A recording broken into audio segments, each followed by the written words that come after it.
Sage course. In this course, we'll teach you how to play Sage effectively through positioning and ability usage.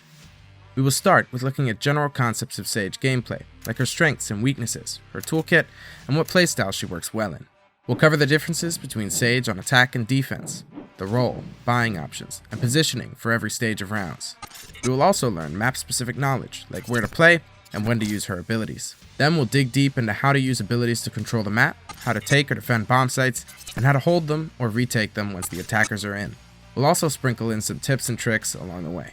This course was constructed by coaches and players with experience across multiple titles in the top echelon of their respective competitive communities.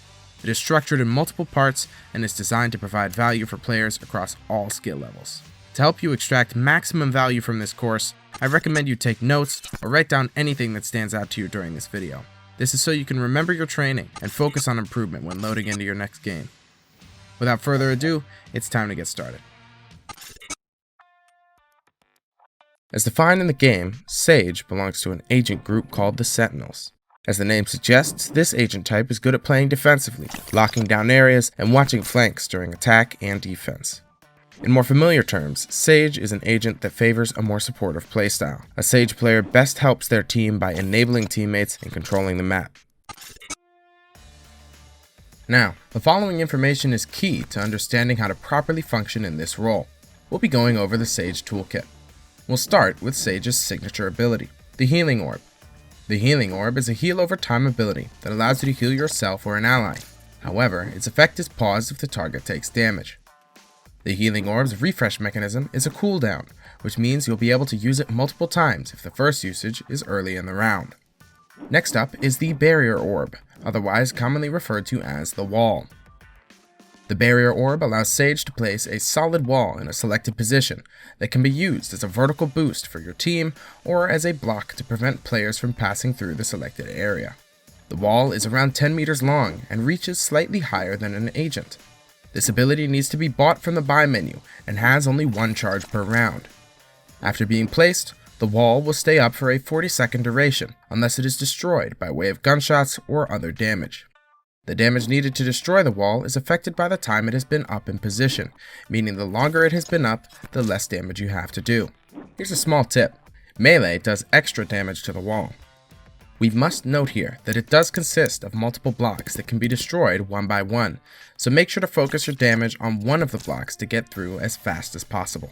Now it's time for a gameplay favorite, the Slow Orb. This orb is thrown forward and it detonates upon contact with any surface, creating a field that slows both opponent and friendly players caught in or above it. You can buy it from the buy menu, and it holds up to 2 charges per round. Note that on landing, the orb will lift and the surface area covered will be measured from its peak point. This distinction is important because every surface that is in the area but is not covered by the slow orb will allow players to bypass the slowing effect. The slow orb also reduces the height the affected player can jump. For its duration, it will also make a distinct sound when a player moves inside the field. This effect can be negated only by players walking through it, which will slow them down even further. And now, let's look at the delicious dessert, Sage's ultimate, Resurrection. This ability allows you to bring back a dead ally with full health as well as the equipment they had at the moment of death.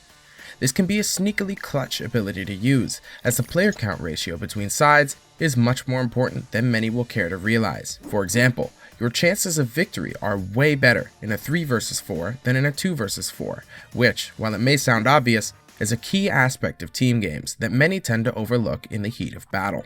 To use this ability, you will be required to earn points. Points can be earned by killing an opposing player, defusing or planting the spike, or simply by picking up orbs around the map. Be mindful that your teammate will be locked in the resurrection animation for a short period after you use it, so make sure that they are not exposed when resurrecting them. In a game like this, it's important that you adjust your playstyle to maximize the value of your abilities.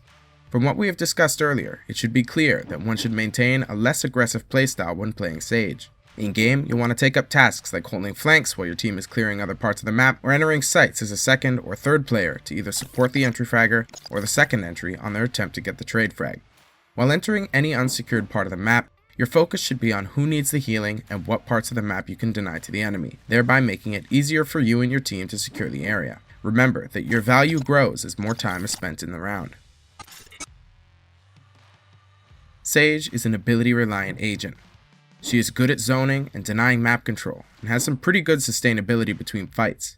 Her ultimate is high impact, one that can guarantee a round if used properly.